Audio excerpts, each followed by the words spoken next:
Welcome into the Cam and Strick Podcast, episode number 24. I'm Andy Strickland, Cam Jansen in the hizzy. As always, brought to you by the Bellman Automotive Team over there in Troy, www.bellman.com. Also, our friends over there at Cope 24. Yeah. Check out their Big website. event coming up in August. www.cope24.com. Cam's telling me how great of a radio show host he is. I mean, they give me my own radio show. I'm not educated. I didn't go to fucking Mizzou. I did a fucking show for 6 months, and all of a sudden the station wants me to have my own show for every fucking day. Yeah, they I'm had doing nobody all right. else to do I'm doing probably. all right. Well, they got you, and you only have one day I don't a week. want to do it every day. I'm sure you don't. I don't. I'm sure you don't. I would not want to do a radio show fuck? every Well, I do day. do it every goddamn day, man. And you're beaking me for it, and they want to give me fucking 3 hours, and you're still beaking me for that. What are you trying to say? What are you trying to say? How are you handling everything that's going on right now? Oh, I'm god awful. I'm okay. Have you been to the grocery store? Fucking A. I stocked up on all kinds of shit. Now, not toilet paper. I'm like, I'll just jump in the shower. Like, I don't give a shit. Kate doesn't care.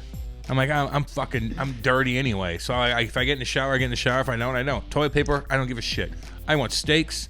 I want food. I put on 15 fucking pounds already, and I want video games. I'm gonna get a new PS4. All you do is eat when you're quarantined. Oh, I'm eating like a son of a bitch. I can't fit in my Lulu pants anymore, but I am gonna go to GameStop and get a PS4 and do Red Dead Redemption for about 38 months straight. That's what you do, Andy Strickland. I'm not playing board games. Oh, take this little thing and put it over here. Oh, you want... No, I don't give a shit. I see players I want putting that fucking on Red Dead Instagram, Redemption. by the way. They're playing board games. Nerds. I can't play board Nerdy. games because I've got 3 kids. Yeah. And they just, my little guy, he just takes all the pieces and ruins the game, and then My cats do the same thing. ensues. I don't do that shit. I play video games. Cam and thinks watch he'll never movies. have kids. Not having I kids. can't wait till the day that you actually She have might be kids. pregnant right now. I'm not gonna lie to you. But if she's not, then she's not. If she is, then she is. Are you making an announcement? What do you mean she might be? No, I'm not. I'm just saying, we're not like protecting ourselves from anything. If you catch my drift. Okay. Like I'm not like, Well, what do do you wanna I have do in kids? this situation? No, it's just let it go. Why are you so grossed out by kids? Because they have bacteria. They're licking signposts and guardrails That and was fucking one crosswalk kid. signs. There's fucking kids licking crosswalk signs, and you're talking about your kids. And I'm scared to be around you right now. I'm the cleanest one in this group. No, you're not. Yes, I am. No, you're not. How can you tell me I'm not you clean? live like out in the sticks. Exactly. You're a city boy in the poor part of Ladue, by the way. Not the rich part. You're in the poor part of fucking Ladue. It's overpopulated, and you got kids. I'm staying away from you. That's why I have a mask on right now. Jesus Christ. Oh, my God. Dan Hinote was on our podcast, by the way. I don't know where to go with this. I know. He's a fucking great guy, man. I had so much fun with him in the locker room. This was a great interview. He was because, awesome, dude. Well, I didn't know which Danny Hinote we were going to get because he coaches. Well, because he coaches at the National Team Development Program, which they never recruited you, so you probably don't know what that is. But yeah, they did. Did they? Yes, they did. But I was playing juniors when I was 15. Yeah, sorry about that. I was playing real young when I was 15. Had it started? I guess it just started. Like the 81, 82 birth year was around the first one. Yeah, so our team played against and there were a bunch of young kids, man. I remember fighting a bunch of kids on their team that they didn't know. You were fighting?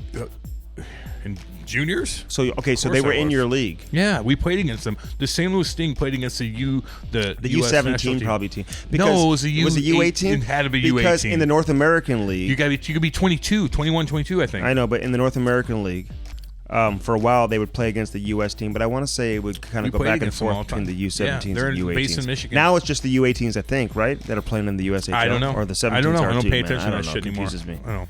I pay attention to Danny Hinote, and he was really good. He's cool, man. West Point guy. He's a smart man. He was married to like a Playboy model. Yeah, he's a fucking awesome guy. Always in a good mood. Always funny and shit.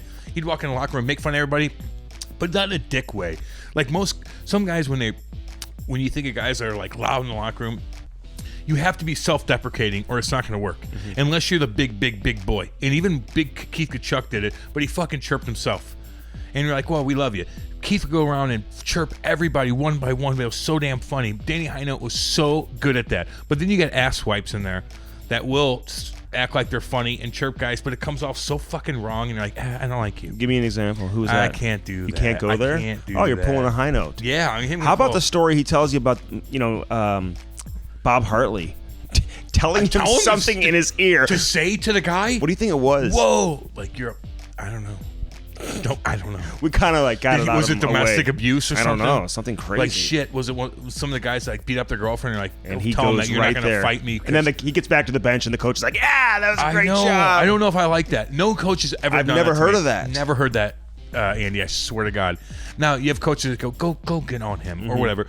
But no coach say, hey, say this to him. Because what is that? What did he tell you, Danny? Did he say, hey, he just beat up his girlfriend the other day. Be like, hey, you're not going to fight me because I'm not a woman. Or something like that. Like, is that what you said? Because that's freaking gutless one way or the other. Even if you don't know what happened. Like, you just don't know. You just don't know. So it's tough to do that to guys. I never really did that. I did it one time, and I kind of felt bad. You did what? I chirped a guy one time because something happened. Something personal? Yeah, and I didn't like it. Shouldn't and I'll do admit that. it. I did do it, and Shouldn't I know do that. exactly who it was. And Who was it? I can't say it. No, I'm not gonna do it. But I felt horrible. I wasn't that talking. I only say to guys, like, when guys chirp me, I'd be like, I'm gonna get you, man. I'm gonna get you with your fucking. That's scary. Oh yeah. I'm gonna get you. Until I You catch think you I'd with be your afraid of you if you said I'm gonna get you? Until I catch you with your You have head down. nothing You're better than fucking that choking than on to your say I'm tongue. gonna get you? Yeah, but I do it all the time. That's so terrible. I catch you and you're choking on your tongue, and now you're set back for fucking years. Well, that was Shut Brad. the fuck That was up. Brad Winchester, and I'm he just was letting and he you was know. on your team. Yeah, oh, no, he killed me. But you were choking on your own tongue. I was choking on my own tongue on that. Are you saying I didn't do that to other guys? I feel No, you terrible didn't. for it. I got suspended all the damn time. Sit down, Andy. Sit Jesus down. fucking Sit Christ. down. It's not. I'm not proud of that. But I would say that to guys like, hey, what'd you say? Like, I'm gonna catch you with your head down, man. But you I'm not said gonna you didn't you. fight really angry, though, right? I always fought angry. No, like you didn't no. I didn't have to be pissed to get angry. Yes. That's the difference. I could turn it on. Like, I can go into I want to kill you mode. Like, when you piss me off all the time, yeah, I want to kill you. It's just a light switch. But you never do. Nah, no. But you just take credit for getting all the guests on the show, right? No, you get all the guests. They don't even answer my calls, man. I think they're scared of me or something. Or they don't like me. I don't know. Even Scotty Gomez, I'm like fucking talking to him the night before for an hour, and he doesn't answer my text the next day, but he answers your text. I don't get it. I'm not texting anybody ever again. Give a shit. He'll be on next. But first, we've got Danny Hinote. Yeah. And this guy is just He's a fucking unbelievable. ton of Man, stories, I loved man. him, dude. he's a winner. He's a fucking winner. West Played with Point, a great team. He went to West Point. badass dude. Best friends of Peter Forsberg. Wheel. He's a fucking wheel. Was married too, to, like, his brother-in-law was basically Jim Carrey. Yeah, like just. I don't know if Jim that's Carrey sexy. and Jenny McCarthy were married or not, but They were. were they? Yeah, just So everything they about were him like sexy. brother-in-laws with Jim Carrey. He's had a crazy life, and now he's happily married. Yes. He's got another wife right now. He's got Yeah. great kids. Important job. And he's coaching with the National Team Development Program. He's got a Awesome. lot to give to these kids, too. Yeah. He's a smart hockey guy, too. Very smart. You know, he scored 28 goals one year in the American League. Who cares about that? No, I'm just saying. So, like, he had some Cares ability. about that. Like, you didn't do that, did you? Fuck no. Do you remember all 6 of your goals? Shut the fuck up. No, do you? Can we talk about Danny Hinote? Do you remember all Why s- do you have to go back to me? Do you remember all 6 of your goals? No, I don't. You don't? No, not really. They showed all 7 of Dude, my Paul memory- Bissonnette's the other day. Like one of them, he actually like shot, and he like went down to one knee in the slot. Yeah. Just Yeah. like your first Good for goal him. you ever scored was a beautiful goal. That wasn't bad. So you can't forget about those. I don't remember the other ones. They're shitty as fuck. I remember. They're I all just remember terrible. your One went your off my celebrations. fucking knees, and Timmy Peel shouldn't have called it a goal in New York, and it took about 45 minutes for them to figure it out. But I totally kicked it in on purpose, and Timmy Peel fucked that up, and I'm going to call him out on that because he hooked me up, and I love him for it. Hey, listen, a lot of people are depressed right now. They're I upset. know. You know, I mean, serious situation that's going on in our country, as we know. And we hope we can be a relief for you. Exactly right. To get away from that. No doubt. That's exactly what we're trying to do. We just want to be, we'll be serious when we need to be serious, but we're trying to give you, I know everybody's kind of chilling at home and it might get worse than what it is. And I know this might be a little dated, but things are going to go down and you need entertainment. Andy, me and you, we're going to keep doing our thing, dude. Yes, no we matter are. what, we're going to fucking throw these bad boys out. We're going to entertain the shit out of you. We're going to make you laugh. We're all going through this together. This is what we're going to do. That's we're for exactly the people, right. baby. That is exactly right. For the people. And you're going to like this one.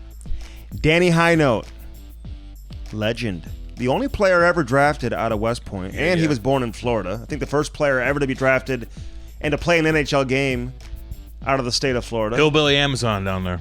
And, yeah, we didn't ask him if he hangs out in the Ozarks and stuff like that, like you. Like when he was here in town, did he go down to the Ozarks? If I asked Danny Hinote to go to Lake the Ozarks He'd right go in a now, he'd be heartbeat. like, fucking A-Cam, let's go right now.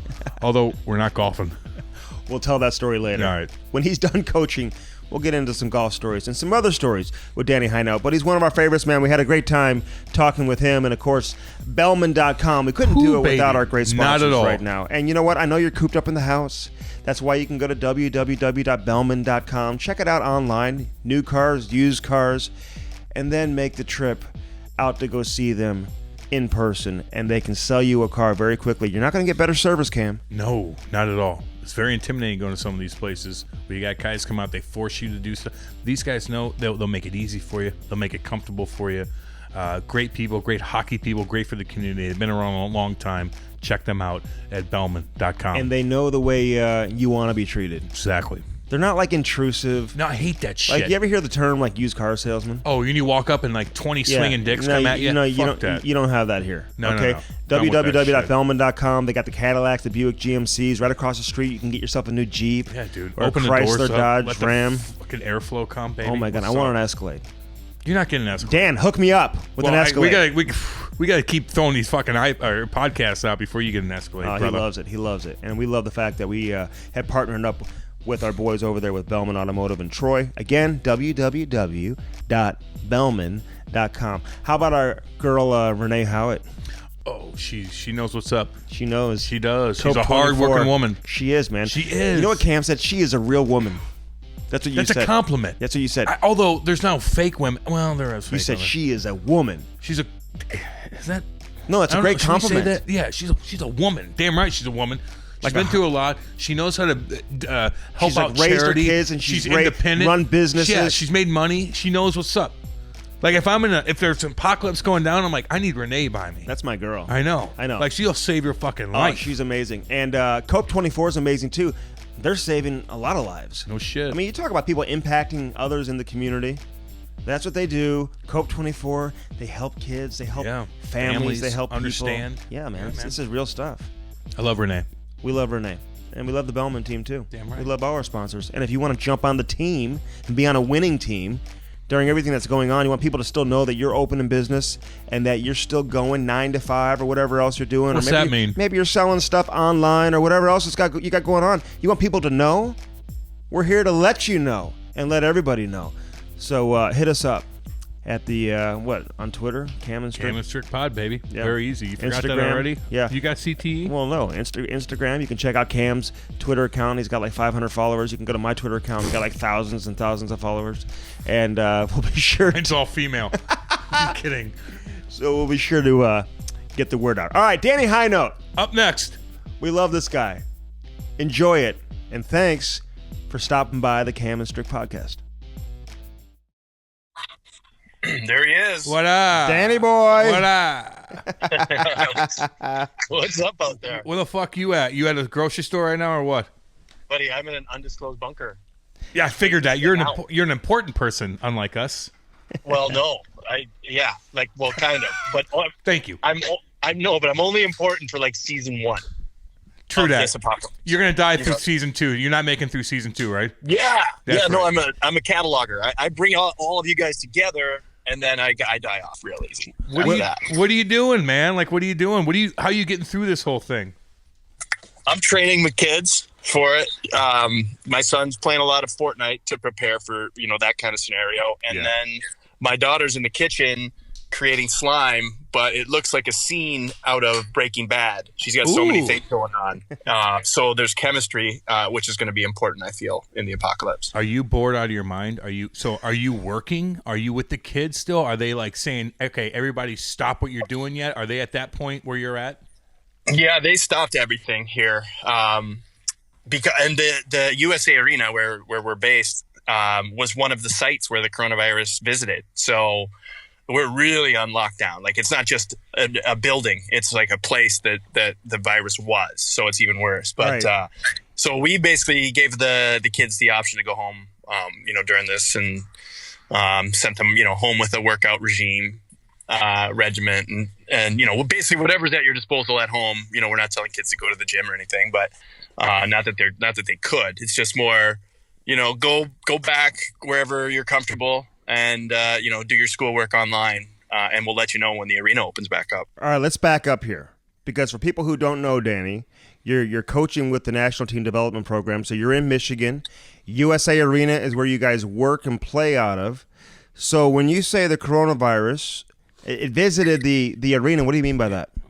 Well, I don't exactly know the minute details. All I know is that there was a list of places. They must have followed, tracked somebody that had a reported case and where they had been. And then they came out with a list of restaurants and places this person had been.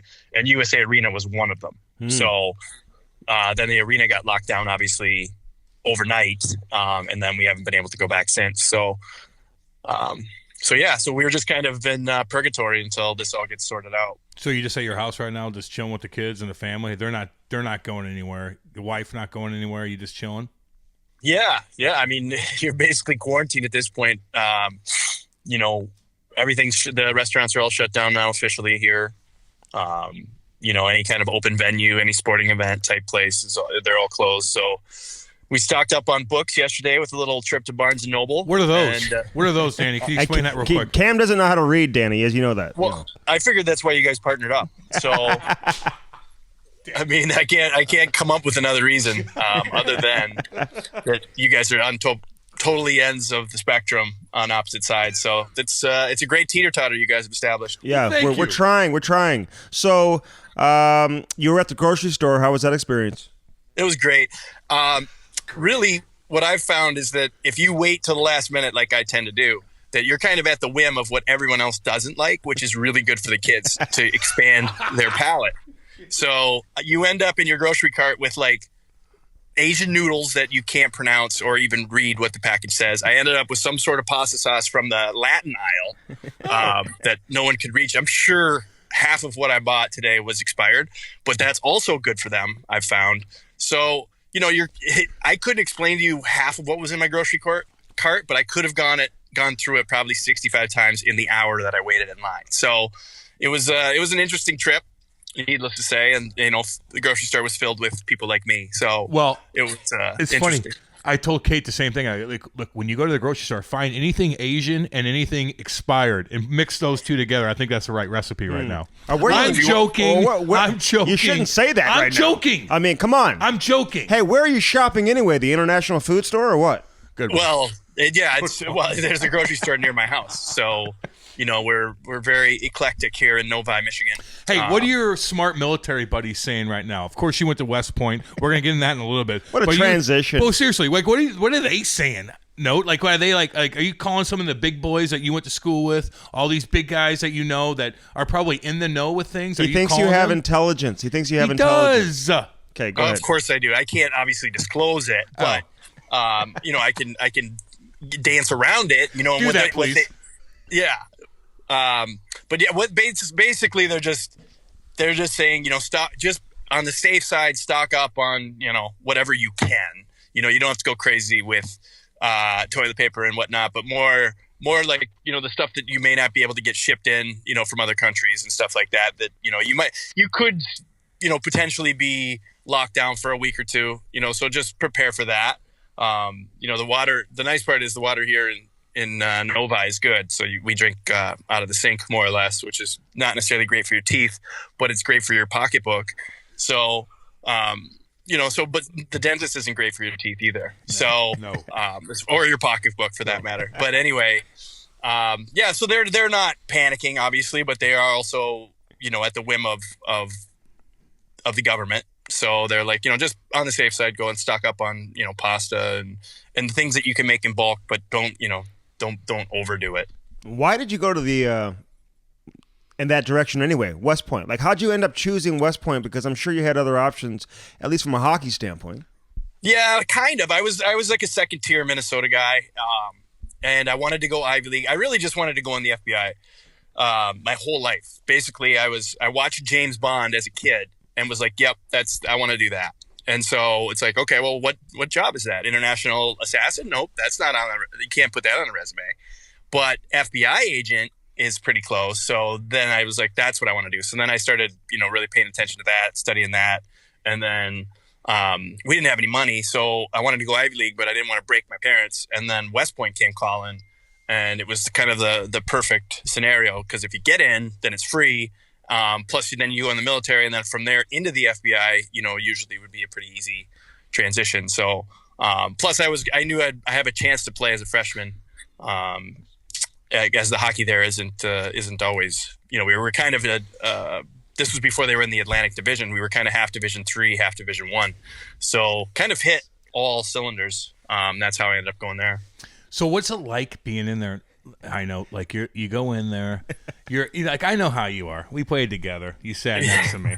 All right, we hung out, and we're not even gonna get into all that shit. But the point is, for you, like, were you like, damn, this is a little too much? Like, these guys are too straight. Like, there's just, I have to be. Well, what's the regimen like? Are they a robot? Like, are you a robot in there? Like, that's what they want, right? Like, the idea is they bring you in there. And it's perfect. It makes perfect sense. They bring you in there. They want to break you down, right?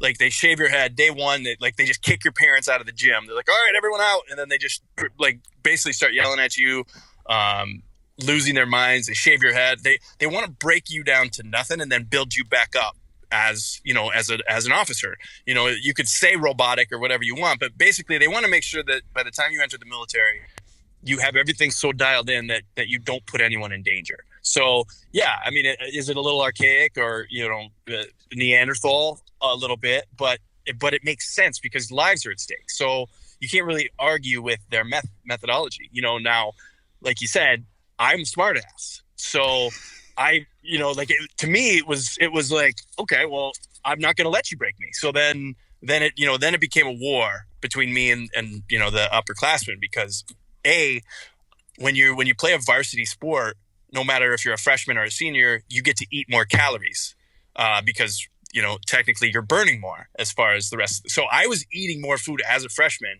than a senior, for instance. So that wasn't playing a varsity sport. So then add on top of that, so you're only given 4 responses when you're a freshman. It's yes, sir, no, sir, no excuse, sir, and sir, I do not understand. Those are the 4 things you can say all year long to an upperclassman. That's it.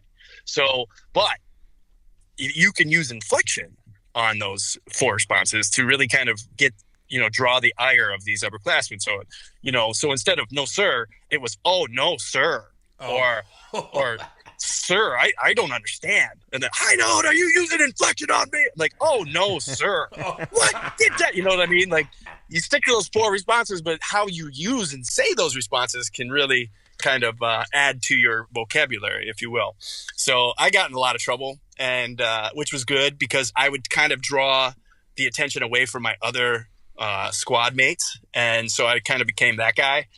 So if one of my classmates was getting yelled at or was going to get in trouble, then I might do something stupid to kind of, because I was already going to get in trouble, so why not just add to it and take some heat off of those guys?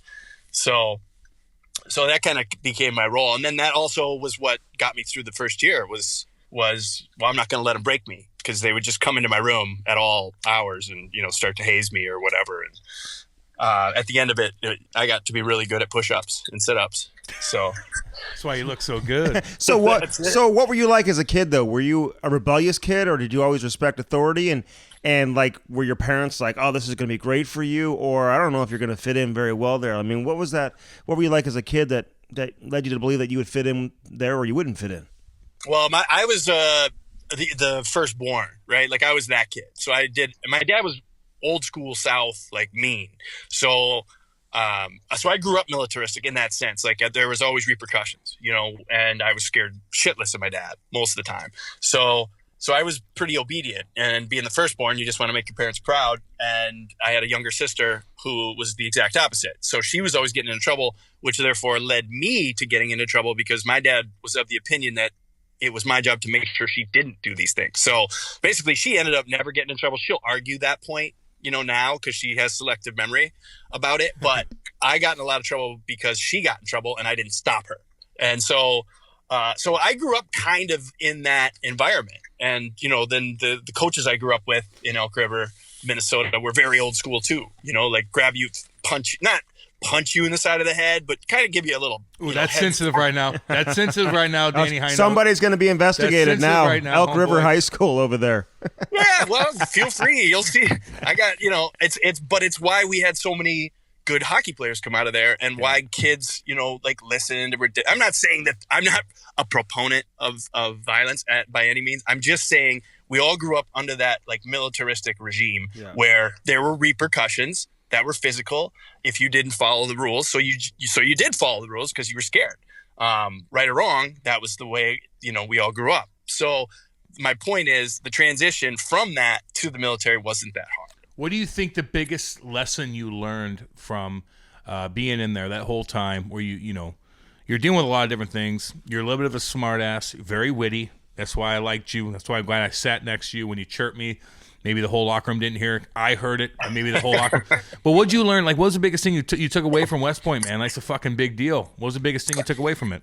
The single most important thing, and it's honestly maybe the most important thing in life, especially now that I'm coaching, is the importance, like the attention to detail, right? Like the one thing that they do better than anywhere else in the world, in my opinion, at West Point, is teach you the attention to detail. Like so they used to come into my room. I tell this story to the hockey players all the time. When they don't quite get to the line, when they don't quite finish their route, or if they don't back check all the way to the house, like these little things and how they all add up. So they used to come into my room, and there was a full checklist of things that could get you into trouble, right? If your bed wasn't made properly, if you had dust on the top of your windowsill, if your shoes weren't shot, blah, blah, blah. So they would come into my room because they all hated me, right? The upperclassmen. Sorry.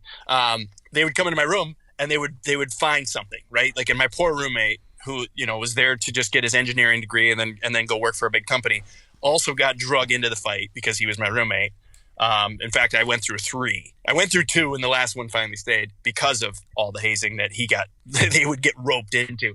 But they'd come in and it'd be like, okay, day 1, it was dust. So then I would dust everything. Oh. And then day 2 would be my shoes. You know what I mean? And all the way, like day 29, it was my hangers weren't properly tilted. Yeah. Or as they say, Kate hates that too. Kate hates it. Yeah. If the hangers weren't properly canted, then that was the next thing. So basically, by the end of 2 months, my room was like, the details were so perfect that they'd come in and then just lose their mind. They couldn't find something. They just throw me in the hall for that. So it really, but the whole point is they want your details and your attention to detail to be so locked in by the time you have people under you, because lives matter, that it's not even a thing you think about. So going from there, to understanding the importance of details helps you with the rest of your life, right? Because how many shortcuts do people take, that end up costing them? It happens all the time. And you see it, in hockey is the perfect example, because everything's a game of inches, right? It's just, you just missed it because you didn't take that one extra stride, or you just didn't finish your route, or whatever. So it's all relevant, and it's a great learning lesson that I can kind of forward on to these athletes before they move on. And they do a really good job with that there. So to me, that's probably the most important thing, because then I went on to play under Bob Hartley and Joel Quenneville and Andy Murray. And these are coaches that were successful because of the details, right? So, it kind of fit right in line with all of that.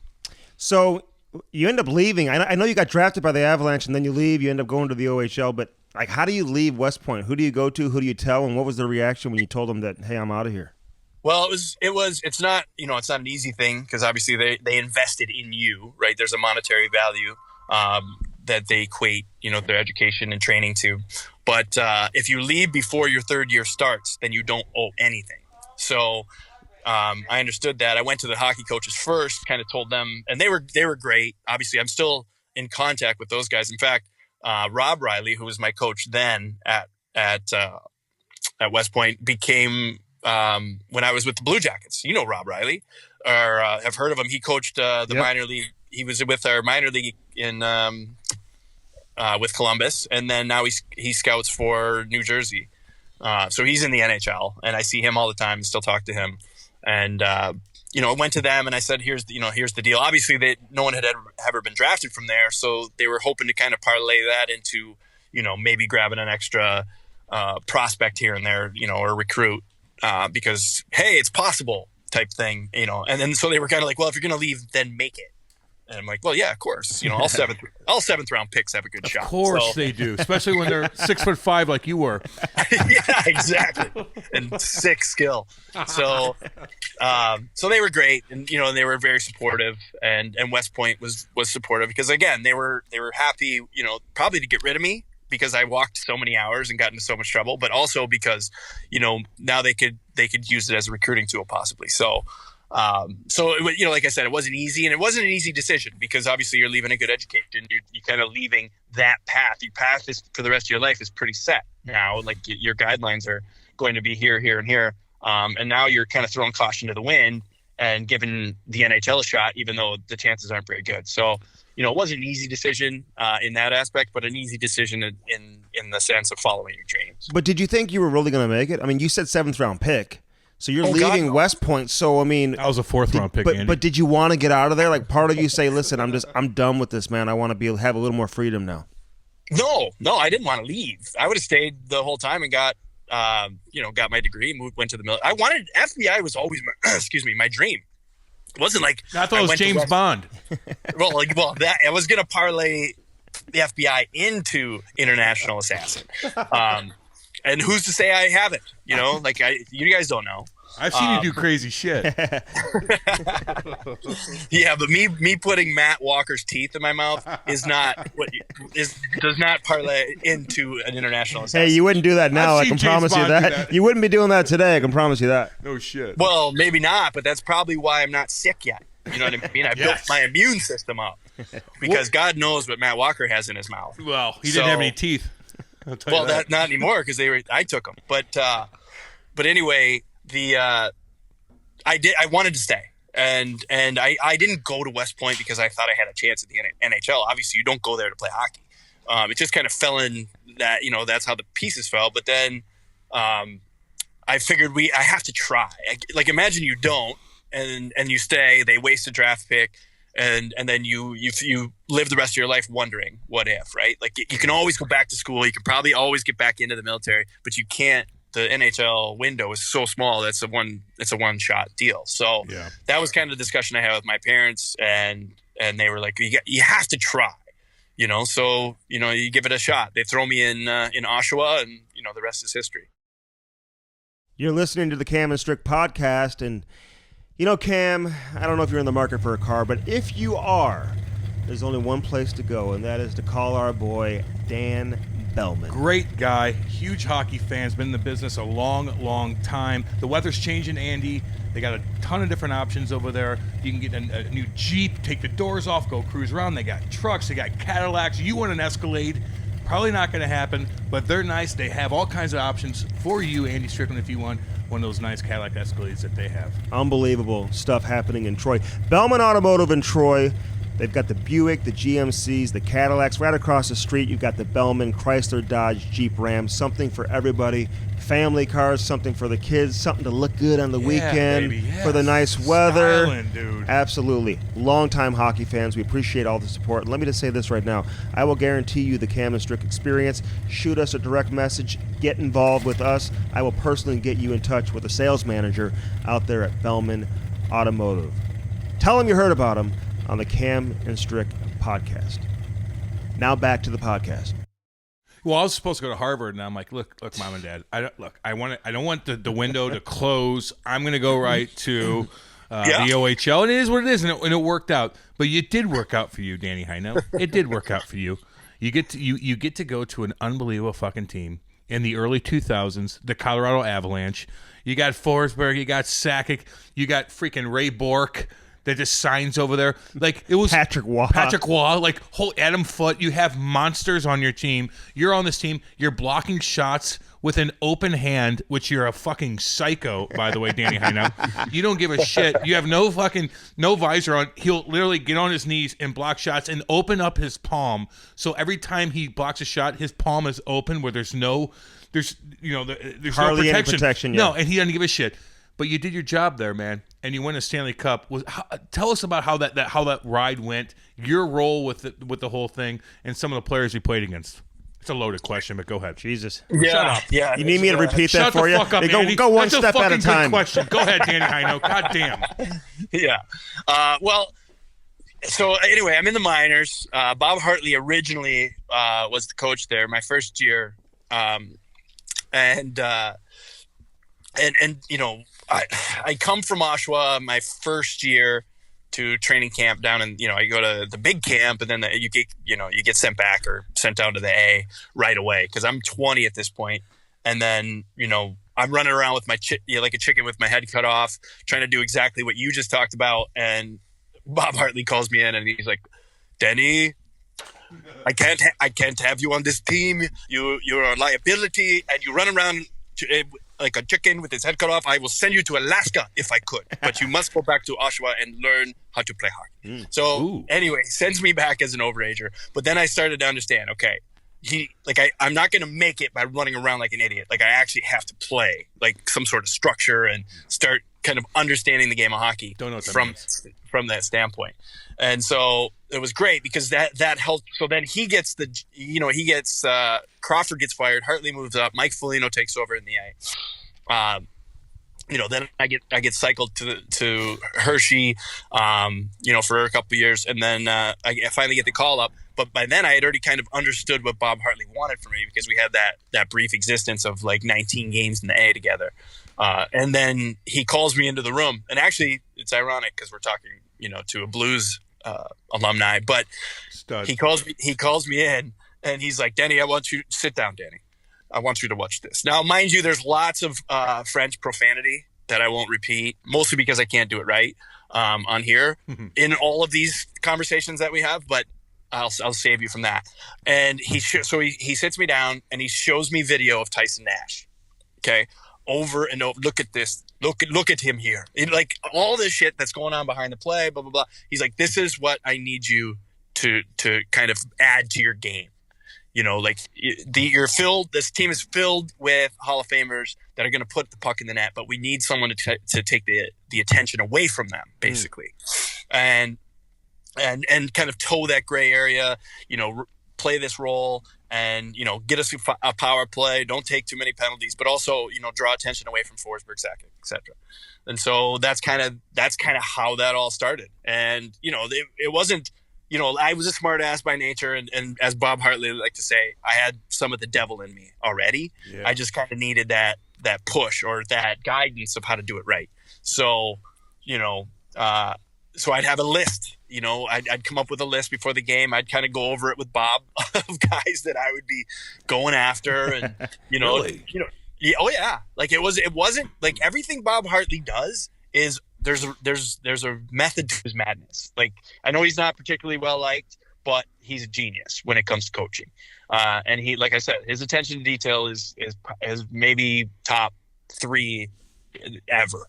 You know, with the stick and with the mind games, and, you know, a guy like me running around, you know, messing with Fedorov or messing with, you know, Korea or you name it, like just down the list. Yeah. Every game I had a list of like 4 or 5 guys that I had either chirps for, or if I could get an extra lick on or a cross check or a what, you know, whatever. Like, these were people that were A, really important to the other team, or B, you know, susceptible to taking, you know, retaliatory penalties or whatever. Right. Like, so it wasn't like I was just going out there and playing. I had a plan for every game, which was great because it makes you important. It also makes your job, you know, easier because you have a rhyme and a reason. You know, that's interesting, Danny, because you're not only going after you're going after guys who have an impact on the game, who are their best players. Yep. But that means you're on the ice when the other team's best players are out there, right? So you had to still be cognizant of where the puck is and still play a smart game so you're not getting scored on, right? So how do you balance that? Yeah, well, then you just had to find that. Now, keep in mind, this was when there was only one referee too, right? So you had to know where the ref was, you had to know where the player was, you also had to know what was going on in the play, because exactly right, like you still had to play hockey, you know, but if there was a break in the action or you're back checking, you look up and you see, you know, number 13 skating in front of you, or, you know, number 19 skating in front of you, and you're like, oh, here's a chance where, okay, there's the ref, he's ahead of me, he's not looking, I can take a whack here, piss him off, probably piss the bench off, and act like nothing happened. But also, I'm also back checking, which is part of my job. So if I could do both, right? You go to the net, we get a shot, the goalie covers it. You see Danico in front of the net. Now I can skate near the goalie and just stare at the goalie, and I know I'm going to get a cross check, and maybe like it's just all kind of added to the game. It didn't take away from what you were doing. It was more like, okay, now's my chance to do these little extra things.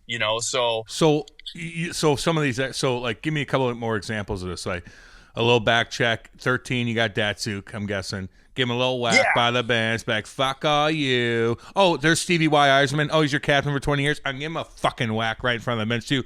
Suck on that, boys. And then what? Though? Now you got to now you got to defend yourself when D. McCarty comes out or fucking somebody like that. How did you learn to be able to defend yourself? Because you're gonna do this bullshit. The big boys are coming at you. You got to answer the bell. Yeah. You got fucking A.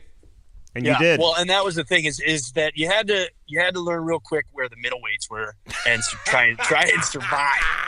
You know what I mean? Because I knew I couldn't handle fighting those guys. I'd never survive, and Hartley didn't want me to because that took away from my effectiveness. Because that was part of the deal that really made it hard to sleep at night. Was poor Scott Parker and Jeff Odgers had to, they understood because they understood Hartley. That what I was doing, and there were going to be times that McCarty was going to fight Parker, or Aji had to fight McCarty, or Brash, or Probert, and so on, right? Because I couldn't, and if I did, then it would take away my effectiveness because that's what the other team would want. If I didn't, then I could piss them off even more. But also, like, it made me feel bad because Parksy and Aji were such great guys, no different than you. Like, all the heavyweights back then were your best teammates. And so also the guys that, and Parksy loved fighting and Aji did too, but it's still, if they're doing it because of me, like I'd lose sleep over it, So before every game, I was tight with those guys and be like, guys, here's my agenda for the evening. Please don't feel obligated to protect me. I'm trying to draw penalties. I'm going to take whacks. I'm going to fight the middleweights or the lightweights if I can, but don't feel obligated to run around and try and help me because this is part of what I do. And they understood because they knew that if I didn't do it, I'd get sent down. You know what I mean? And we were winning, right? Like, I would draw the penalty. Like once we were playing a certain team, and Bob whispers down in my ear, I'm going to put you out next shift against this guy. Oh. And I want you off the face-off to say this to him. And I honestly, I can't say it on here because He told you to say that note? He told you to say that? Really? He said, He said, go say this particular thing to him. Was it fucking hardcore? Like, did he get in trouble with something and you had to fucking bash him for it so he'd lose his mind kind of thing? Kind of, but it wasn't. It was more. It wasn't like, it wasn't racial or anything like that, and it certainly wasn't like my coach bagged your old lady. My coach bagged your broad, and he's a small penis too. How do you like that?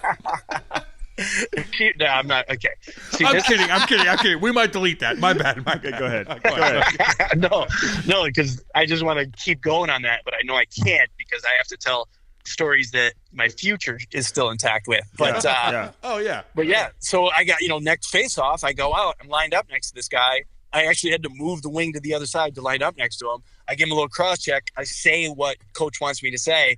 He turns around, cross checks me, like basically right in the chin. We both go for 2-2, and then we score on the 4-on-4 to tie the game. I get back to the bench and he's like proud papa. Right? He's like, Danny, we're tied because of you. You did this. Yeah. Now you feel good, man. Now you feel good. I love that. Yeah. Hey, listen, man. We've had guys, on the podcast here who have won Stanley Cups. Brodeur. We just had Madonna. We've had Darren McCarty. In your room there in Colorado, like who ran the show? Like, I know Sakic was the captain and whatever, but who truly ran the show, and why was that team so successful for so long? Well, it wasn't just one or two guys, and that's what made that team so special. I mean, not all great players are good leaders, but in this particular locker room, there was a ton of them. Like, Joe was the guy that spoke when it needed to happen, but almost never needed to, right? But when he did, it was like, oh shit, Dad's pissed off. Footy was the emotional leader along with Forsberg. When Patrick lost his mind, you just didn't want to make eye contact because you felt like you let him down, and he was upset. And he would try, like, he'd come in between periods. Let's just say we were having, and this is my favorite part of that locker room, and really kind of where I started to understand leadership, is they would hold each other accountable better than any coach could ever do. So Patty'd come in, he'd sit down and be 1-0 after the period, we're down, and he would lose his mind on Martin Skula, for instance, or even that's an easy one to lose your mind on, though. Come on, Patrick. Well, yeah, but I'm just saying. But or it could be Adam or Chris Drury. Like there was no like boundaries, right? Because they're all Hall of Famers, so they didn't. There was no feelings weren't a thing. It's just, hey, you need to pick your game up. You're awful tonight, and I'll do my part, but I need more from you. Or it would be kind of like skill guy versus grinder. Hey, we need to play a heavier game up front because we're getting pushed around. All right. That kind of thing. So, one night it'd be Footy, next night it'd be Forsberg, then it'd be Drury. Then Patty might lose his mind. Then Blake or Bork or you go right down the lineup and go Tanguay.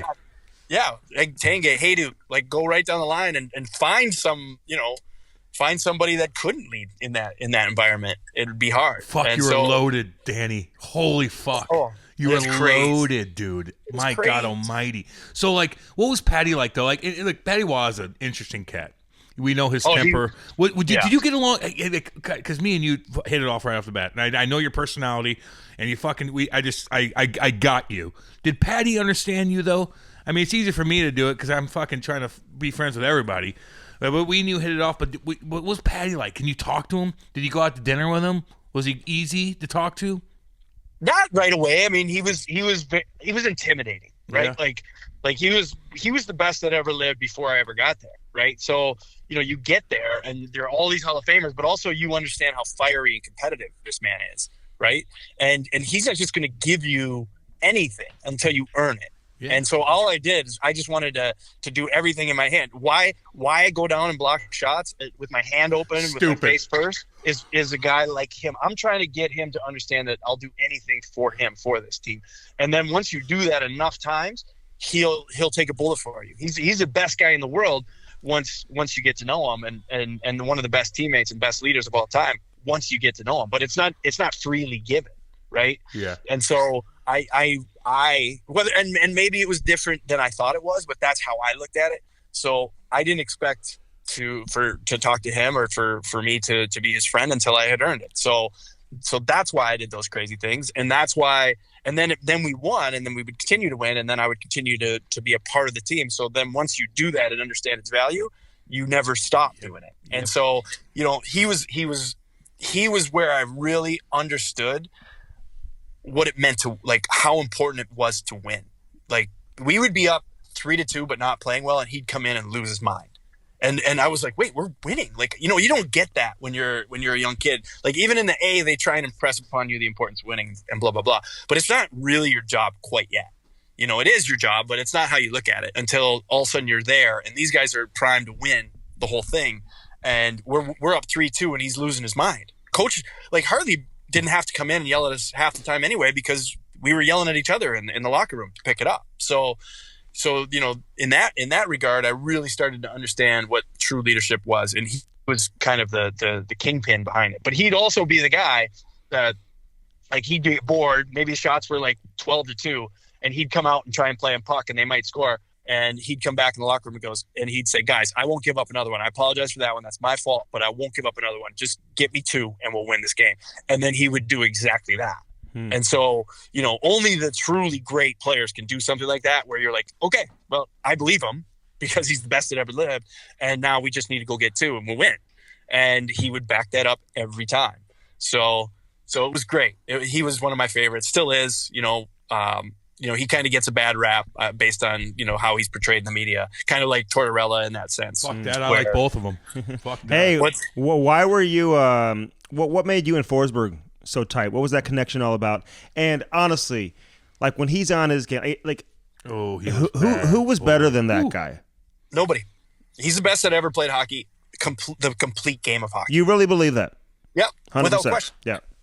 Without question. Because first of all, I'll explain why we got tight. So when I got called up, basically I'm 22, 23. I can't somewhere around there. And he was the only single guy on the team. So he was.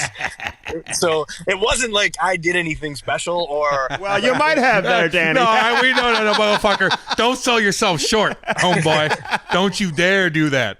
Yeah, well, that's a different podcast. But he. So by default, he was like, "Hey, son, you're single. I'm single. Let me teach you how this game works." And so, it was great because obviously on the ice was one thing. He was, in my opinion, and I'm not being biased. I mean, you guys know how he played, but the complete 200-foot game, no one did it better than him with the way he did it.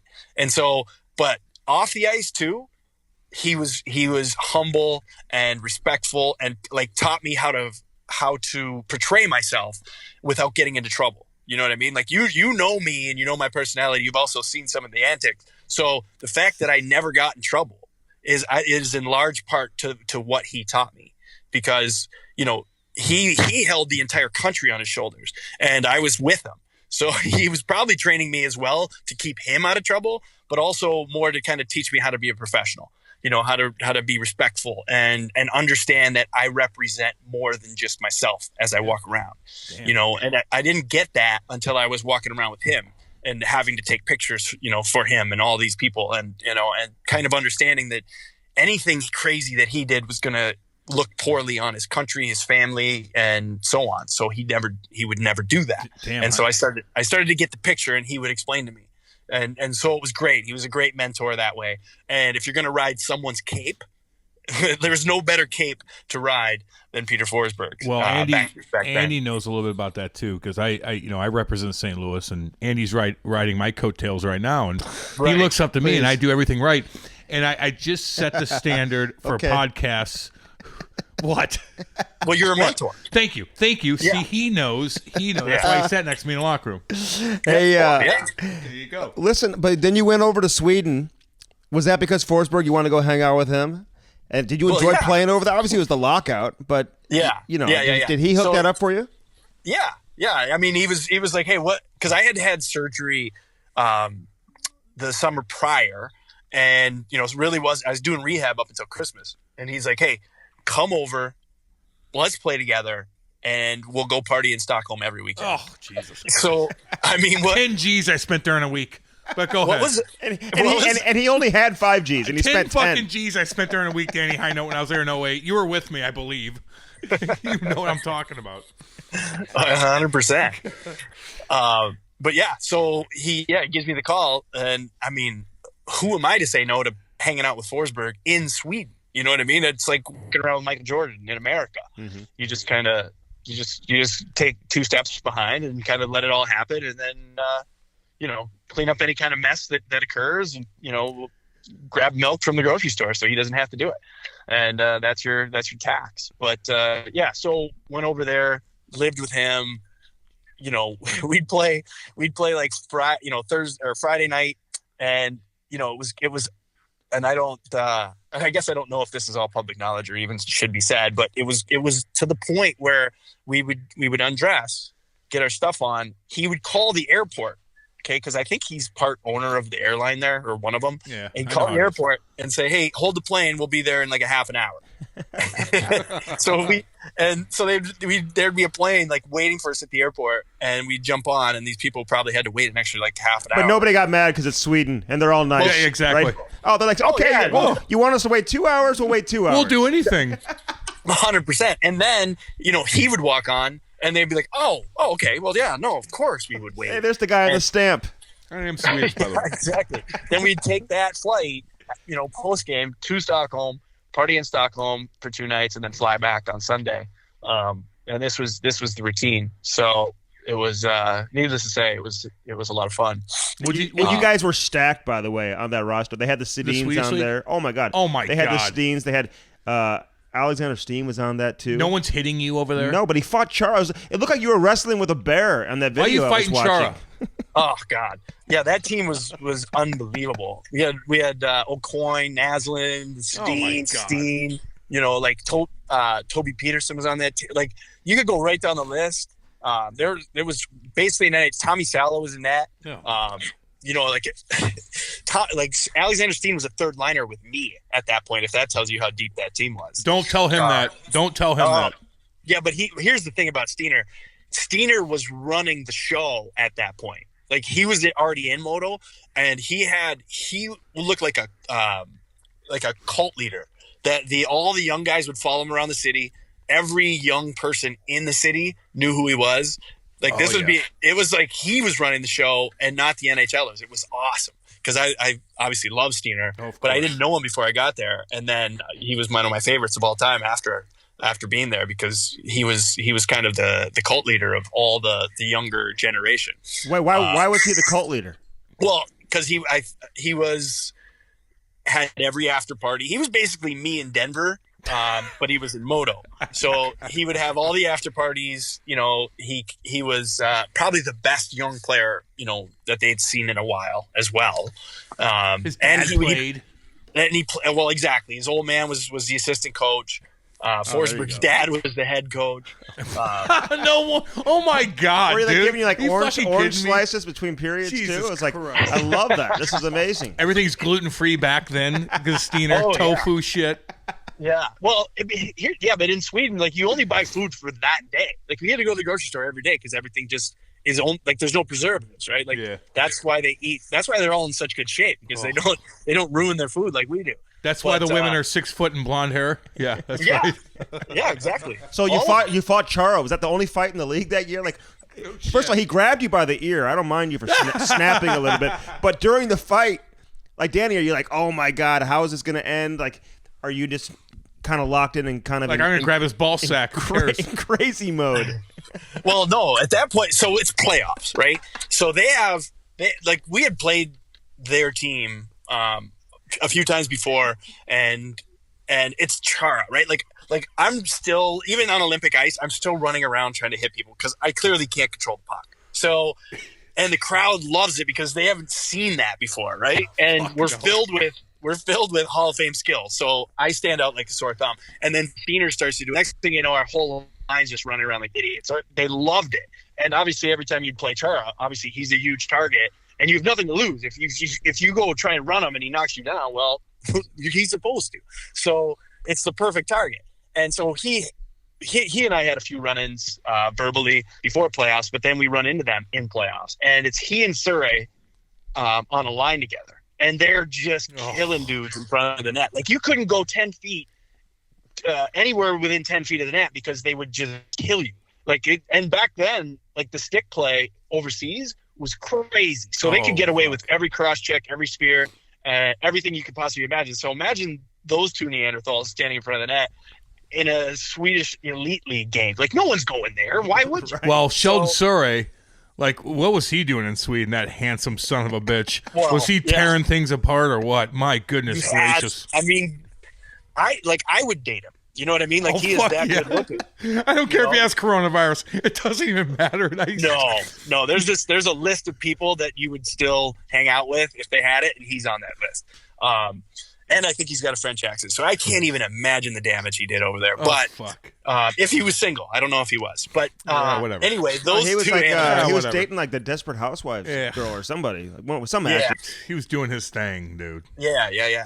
But anyway, those two animals were in front of the net, so we weren't going to win a game in that series with that happening. And so I told Pete, I go, hey, I think I can get Char to fight me. And this is before the game. And he looked at me like he almost kicked me out of the house. He's like, you're stupid. He's like, that you'll die and it won't do us any good. He's like, so don't do that. He's like, it doesn't make any sense. And he's the guy that flies off the handle all the time. So it's grain of salt. But anyway, I was like, no, I think I can do it. So anyway, I go and I snow the goalie, and then he rips my earpiece off my helmet. Like, that's how strong this animal is. He just ripped the earpiece off. And then I was like, well, here's my chance. So I take a wild swing, and I think I just catch him. You missed him, by the way. It's the best video you missed him, I've ever seen. I catch him. I catch him with the first swing. And then, like, a flip gets switched by him. Because I think I just, like, scraped his lip. But I don't think anyone had ever touched him before. I don't know what happened. But he lost it, as you could see. And then the rest. So then it becomes real. And then I'm like, oh, my God. This guy is is I was strong at this point in my career, or at least I thought I was, until that. And then I was like, I am a child. Until Thunder Lips came around. Yeah. Yeah. So I take a wild swing. I scrape his lip and it sets him off. And then he's like, he had his gloves on for like most of it and still was like throwing me around like a child. Yeah, he didn't drop his gloves. I was wondering why he didn't drop his glove. Like his right hand. Felt bad for he had you. He had his glove on the entire time. Yeah, because but he's throwing haymakers. Oh, fuck. Yeah, because over there, and this was the method to my madness, if you fight, you get suspended for that game and the next game. So that was kind of why I wanted to do it, because obviously that's a fantastic trade for us if I can take Chara off. And so I'm like, I think I can get him to fight me, take that swing, the flip switch, the switch flips, and then he just mauls me. And the worst part is that he kept his gloves on, so every time he connected, it would burn your face. So I look like Rocky Dennis from The Mask by the time that fight was over, and I'm sitting in lockdown. And I got bulges and burns and cuts on my face and bruises that still haven't gone away. But no, they haven't. But ultimately, we both got kicked out, and then the rest is history. Wow. But there were like 3 punches in there that he missed once he did drop his gloves. He does drop them eventually, but he misses me at the end with one that probably would have ended my career. Thank God. That's unbelievable. Listen, I gotta ask. Listen, I know you're happily married now, but like you had another wife before, Amy McCarthy, who's Jenny McCarthy's sister, who was dating Jim Carrey at the time. Like were you just hanging out with all these celebrities, and then you got married? It was like the talk of the wedding that entire summer. Oh yeah, he's a pimp, dude. And guys got into costumes and stuff like that. You know, explain the first part of just being involved in that scene and being around all these celebrities. What was that like? Jim Carrey, a cool dude? Oh, he's awesome, and he's a huge hockey fan. You know, like he's a Canadian boy. So, and I think he was a goalie, if I remember correctly. You know, growing up. You know, I don't think he played very long, but he was a big. He had like Johnny Bauer's original pads in his house. You know, and I mean, imagine all the memorabilia you could have if you had that kind of money. Mm-hmm. So, you know, so he had all of that stuff, but a great guy, and you know, very down to earth, very quiet. To the point where we'd have dinner, you know, at his house or whatever, and you end up feeling sorry for guys like him in a sense, because he can't leave his house without having to be on, right? Like he can't go to the grocery store like a normal human and just put groceries in his cart. Like he needs to do something crazy, or he feels that, you know, like he feels like he needs to, because of that pressure of always being funny. So, you know, so he doesn't, you know, you just don't go in public when you're that big, you know, and it's not, so they end up with chefs and they end up with people that do that for them, not because, you know, necessarily they're too lazy to do it or they're too rich to do it. They just don't want to have to be on every time they leave the house. So, you know, it was kind of cool to see that side of celebrity, right? Because he's as big of a celebrity as you could be at that point of his career, and couldn't leave his house. And it's like, well, I get it, you know? And then you'd see all these photographs. He'd be wearing like her swimsuit, right? And you know, they just wanted to go to the beach and have a good time. But it's like, okay, well, you know, and he's funny like that, you know, to do those things. But I know some of it had to have been just because he had to, you know, and not necessarily because he wanted to. So you kind of get a little feel for, you know, how brutal that world can be in that sense of privacy or lack thereof. But you know, poor $100 million guy, right? But yeah, I know. I feel sorry for them. Throw them change if you can, Danny Hinote. Throw them change. Hey, listen, we're only a few more minutes. I want to keep you. I know you've hung out with us for a long time here, and we appreciate it. But when you came to St. Louis, all these young kids were coming in at the same time. I mean, when you were here, you know, Perron got here, who's now back with the team. Oshie came in, Eric Johnson, Patrick Berglund. Like, hello. Well, we'll get into you. Oh. But who did you think at the time would end up being the best player and have the best career of all these guys? And then now you look at Petro too. By the way. Anybody surprise you? Yeah, Alex Pietrangelo too. No, they don't surprise me at all, because they were all such great kids, and that was kind of, you know, like post lockout was, you know, the game changed and the skill level changed, right? And obviously Jarmo and that crew of scouts did an unbelievable job with bringing in the next, like what the hockey was going to be now, That was the prospects they drafted, right? Now Backus was a throwback, and obviously, Cam filled, the need of the heavyweight, and Thank you. and kill your own line mates role. Thank you. Did you think when Cam was traded? Yeah. One question at a fucking time. Did you think he was going to get you over the top? Like that was the player you needed at the trade Shut deadline? the fuck up, asswipe. Don't answer that 100%. question. Thank That you. was- Actually, do answer that. See, he said 100%. Dick. Yeah, 100%. That was the reason. Every piece. Here's the thing about the puzzle, right? If you take one piece out of the puzzle, it doesn't work.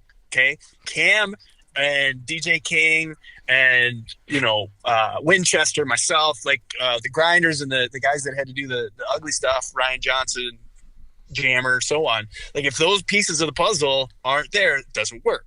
So no piece is less important than any other. That's what you find out when you coach. So anyway, these kids, they come in, they got this unbelievable skill level and one that we hadn't seen, and it was awesome because there was so then they got rid of like a bunch of the older veteran guys and kept the loose change around, like me and Walt and Cheese McKee and Chris Mason and and Jax and so on, to kind of mold these young kids. So it was unbelievable to watch them grow. I think at that time, if I were to pinpoint who I thought would be special, I would have been wrong on how special, but I probably would have said Oshie. He came in, he was an unbelievable teammate, very raw in his sensibilities, reminded me of my old self as a young kid. And so he was real easy to take under the wing, but same with Backus, Bergie, Perry. Perry was really raw, but the most skilled, and one of the most skilled players I had ever seen at that point, and that's coming from what I had in Colorado. He just hadn't quite put it all together yet. And he was French. So, there's that. Yes. And he was my roommate, so I screwed him over. And now you're at the U.S. program, and every kid is even more skilled than he probably was when he first came in, because everybody's crazy now. It is nuts. But anyway, yeah, I don't know that I would have expected their careers to all have been as illustrious as they have, but I'm so proud and happy for those guys because they're such good people. And it's a testament to them growing up in that environment and us doing a good job kind of teaching them the ropes, no different than the veterans did when we first got there, And so it's fun to watch them still, like Oshie winning the cup, Steiner winning the cup, like Perry winning just all those guys, getting the chance to win the cup. It brings it's just really, really proud. And pumped about it. And then, like me and Cam will take as much credit as we can. Well, we do. I take a lot of credit, Danny Hinote, and that's why I wanted to have you on today, so we could take as much credit as possible. But last thing for you, because it wouldn't be fair to have you on and not mention the U.S. program and just how great of a program that is. I mean, you had Jack Hughes and all these kids who were drafted last year. Like, how good is Hughes? People are giving that kid a hard time right now, Danny. But how good will he be? I look at it like, so he's going to be unbelievable. He's an 18-year-old kid. And when I say kid, I mean legit kid. Like Kako is a man, right? Like he's a monster of a kid. Like Hughesy's like 180. You know what I mean? Like imagine going to being a high school senior and now having to go play in the show. Like wrapping your mind around that is unfathomable. And I watched him the other night. They played Detroit and they had him on wing, which is no easy task at 180 pounds and 5, whatever he is. And he was awesome. He was the best player on the ice. And, that's going to take some time before he can take over a game. Like McKinnon didn't come in and light the league on fire right away like he is now. Like it took a little bit. Stamkos the same way. Yeah. I mean, people were hard on that kid. It took me a while. And then now, he's going to be a Hall of Famer, Yeah. And then that's Jack. Jack's it's going to take a little bit of time. And then he's going to figure out and evolve. Because what he can do with his edges and his computer at full speed, I've never seen. And I'm not biased because I got to work with him every day. I've never seen anything like it at the speed at which he can do it. And so, McDavid's up there, obviously, but his speed is very straight away, whereas Jack's is kind of east-west as well. And so, not to compare the two, but I think he's gonna it's actually great. I love this for him. the adversity, having to battle through it to prove people wrong. Like how often of a chance in his life has he been able to be the underdog, right? Like it has to have been nil until now.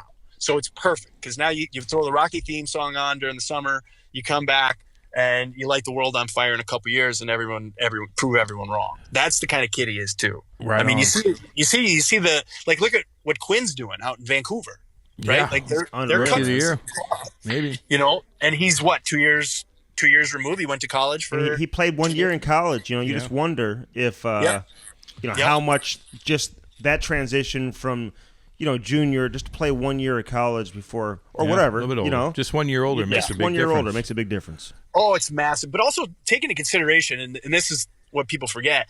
Like he had your summer draft year. If you're the top 10 pick or number 1 overall, you have no time to train. So basically, he hasn't trained in what will be like a year and a half, right? So he's he's played in every international tournament above his own age group that was available. So he had no time to actually go to the gym, work out, and get bigger. He's just been playing hockey for the last 2 years straight against older competition. So I have to imagine his body's just beat up to all hell, and is probably looking forward to this summer where he can actually do some training and then come back next year at full speed. It's funny how people don't realize that, though, Danny. Like that, how much you got to be patient, man. You got to be patient. You really do, but they're not very patient in Jersey right now because they haven't been good in a long, long time. So I understand how the they hype these guys up. They hype them up like no other for good reason. I mean, he's a phenom. But again, you got to be be but patient. he's like your size, so he needs to be unbelievable. I'm talking to Andy when I say actually they're both probably the same size.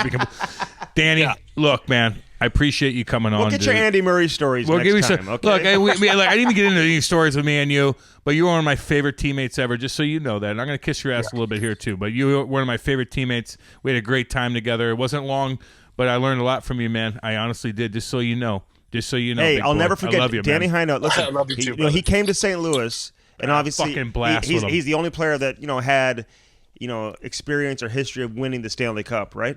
But I remember you told me when the team made the playoffs, you guys got swept by Vancouver, but you said, every hit is an investment over the course of a Stanley Cup playoff series. And last year, the Blues were down 2-1 to San Jose, but they were just beating the crap and crushing guys out of all their best players. And all of a sudden, deep into the series, all their top guys weren't even in the lineup, man. They didn't even dress. They were out of the game injured. And I kept bringing up what you had told me years ago, how every hit your tires up. is an investment, and that was a perfect example right there, Danny Hinote. Yeah. That was the nice part about going as deep as we did my very first year, is that we played LA in the second round and they took us to 7. People forget about that series. And that was the hardest, aside from the Jersey series that went to 7 in the finals. That was the hardest series we played, even though we played Vancouver and St. Louis, but those were 4 and 5. But you understand, like Forsberg lost a spleen, right, in that series, and was out for the playoffs. Like that's when you fully understand like the importance of, and this is what you try and impress upon the kids is like every dump, every hit, every little rub out. Eventually something has to give if you do all these things by the time Game 7 rolls around. And the Blues in Boston, like it might have been my favorite hockey in the last 15 years. Like just watching them, the way they played, how hard, how mean, how old school. It couldn't have been any better. Damn right. I was so pumped. So I ain't got no spleen, Gene. That's the common theme when it comes to Peter Forsberg. Okay. Danny Hinote, you're the man. I appreciate you coming on. I'm going to touch base with you once everything gets organized here. You're coming back into St. Louis, and we're doing a little fantasy He was in town not too long ago. I don't give a shit. I'm partying with you. I haven't seen you in a long time. We got a lot to discuss, but I appreciate you coming on the podcast. Thanks for doing this, man. Thanks, always good to catch up with you. Great hearing from you guys. I'll be on whenever you need me to expand on some other stuff. But congratulations. It sounds like you guys are doing great, so I'm pumped to hear it. Well, I'm doing great. Andy's on the coattails of me. Please. You know how that goes. Cam, I know. I made a career of it. You made a year and a half out of it. Don't get me started. Hey, call us when you quit coaching. Love you, buddy. For the real stuff. See you, dude. Yeah. All right. Love you guys. Talk See to you, buddy. Laugh all you want, Cam, because you never fought Chara. No, I fucking rocked him, though. Did you? Yeah. Check it out on YouTube. I remember, I think it was Bear Jackman talking about this a long time ago. Like, maybe the strongest player. I don't want to put words in his mouth, but that he's ever played. When he grabbed a hold of you, tell you something? You cannot. Can I tell you something? Break free. Can I tell you something? From the bear claws that is the Zdeno Chara. Can I tell you something? Can I tell you something? What's up? I swear to God, and all the heavies and the tough guys know that played. He was definitely in our minds. He was definitely not the scariest guy to deal with. So we're not. No one's like. We look at Chara like fucking A. You're logging 40 minutes tonight. He's huge. He'll cross check you. He could fight you and hurt you no matter what. I get it, but as far as heavy fighting killers are concerned, he wasn't that worrisome in my opinion, and I think I can speak for a lot of other big boys that played in the league. All right, that's all. But he would fight. McIntyre, would he ever fight any of the? Of course he would. He'd fight the tough. Yeah, he does it once in a while. I've never seen him really get beat up. He doesn't like to fight, man. Pat Maroon kind of the big boys took him know. Down to the ice. I'm just fucking telling you. You know, when you fight for a living, you know who the killers are, and they have the killer in their eye when they fight guys, not when they play, but when they fight Danny Hinote guys. Playing over in Sweden? Oh my God, we had to fight him in Sweden. Oh my God, Jesus no! Christ. But like, what is Chara doing in Sweden? I don't know. Let alone Danny Hinote making fucking playing money. on a team with Philip Forsberg, the Sedin twins. No, I believe it was not Philip Forsberg. No, Peter Forsberg. Sorry, Forsberg. Figure it out. Peter Forsberg. Figure it out. The guy who's on a stamp. They just shit. They just call the airline. Hey, hold the plane. Fucking dying. And everyone's like, oh, no problem. Dude, so he gets real close with Forsberg, and he's like, oh, you want to come over and play with me? He's like, goddamn right. In Stockholm, Sweden, hanging out with you. Oh, my. Every weekend. Every weekend, he's like, we'll party. Are you kidding me? Right Alexander now? Steen on that team. 6 foot blondes He everywhere. mentioned some other guys. Sammy Salo was the goaltender. Jesus, who else did they have on that team? And Hinote's just running around crushing guys. And a huge ice. And no one's fighting him besides Chara, of course. But there's no heavies over there. You gotta watch you gotta watch the video. Maybe we'll put that up. Yeah. Because Chara just grabs his ear and just pulls him over. You just gotta ride the bull for a second there, you know. Man, crazy shit. Danny Hinote's awesome, man. Thank you guys for listening. Appreciate it. I agree. And he is. We got more dude. coming, by the way. Yeah, we got great stuff coming. And again, we're your outlet during this difficult time that we're all going through, man. So it is. This is like Strick and Cam therapy. Fuck, I'm putting weight on like no other though, dude. I'm Are you? fat as fuck, dude? Stop man. eating so much. I can't help it. Kate's like fucking looking at me like, "Hey, conserve that shit." And I'm like, "What, girl? This is fucking candy." Well, that's what happens when you're quarantined. No, let me eat the fucking candy and the cookies. That mean nothing. That's not keeping us alive anyway. Let me eat like dog shit, but I can't stop fucking eating it. She's like, stop eating shit. You look like shit and you're wasting food. That's what she's saying to me. Okay, so I'm trying to normalize. I know because you're quarantined, so you're stuck. I'm not quarantined what else yet. are you gonna do? No, everybody's quarantined. Not yet. Well, maybe not officially, but nobody should be leaving their house. When this comes out, probably will be. But what are you doing though? I'm eating, motherfucker. But you're staying home all day, is what I'm saying. And eating. I'm sloppy as shit. That's quarantined. Yeah, we quarantined ourselves. I watched fucking Ozarks the whole time. To be honest, I hear that's pretty good. Really good. And I grew up down there and was conceived. No surprise, because that's all you ever talk about is the lake. I was conceived down there, which is the most disgusting thing in the fucking world. My parents remind me of that, and I want to kill them both. He thinks the lake is like some beach, it's a hillbilly heaven, beach baby, in Fiji or something. Okay, my hillbilly buddies down there have a ton more money than all of us put together, so don't chirp them that much. We have fun. They're a little. I've never been to the lake. Yeah, no wonder. But we're gonna go this summer. Yeah, well, and I actually my boy Rick DeStefani. Who? And he's got a crazy pad down there. Yeah, I probably know him. Look, I'll invite you down. You don't know him. I'll invite you. Can you swim? Can you swim? Let's find out. I want out. to see your attire before you go. Are you wearing sandals? Not allowed. Get some badass boat shoes if you go down there. You're with the big boy crowd now, Andy. For the poor part of Ladue. Okay. That's all you got? That's all I got. All right, listen. All right, we're done. Enjoy the rest of your day. I love hope everybody's enjoying the Cam and Strick podcast. We love you. Keep coming back. All right, we appreciate that. Jamie Ryan, our producer's telling us to go. He's like giving me like sign language. What does he want? Because we got to wrap it up, Andy. Oh, thank you guys for listening. He's telling me something else. We'll edit this whole thing. What? Sponsorship. Oh, fuck. That's what I asked you before. Oh, he wants us to name the sponsors. Well, of course we do. Bellman.com, baby. Our boys. Stop on by, honestly, man. I mean, the world doesn't stop. The world doesn't stop when it comes to needing transportation to get around. Absolutely. And you want the best deal from the best people, the best service, and they've got ridiculous cars. for everybody, then stop on by and say hi to our buddy Dan Bellman. Again, www.bellman.com. And of course, Renee Howitt, cope24.com, www.cope24.com. We love our sponsors and everybody who's supporting us here on the Cam and Strick Podcast. Everybody stay safe, stay healthy. Until next time, thanks for listening to the Cam and Strick Podcast.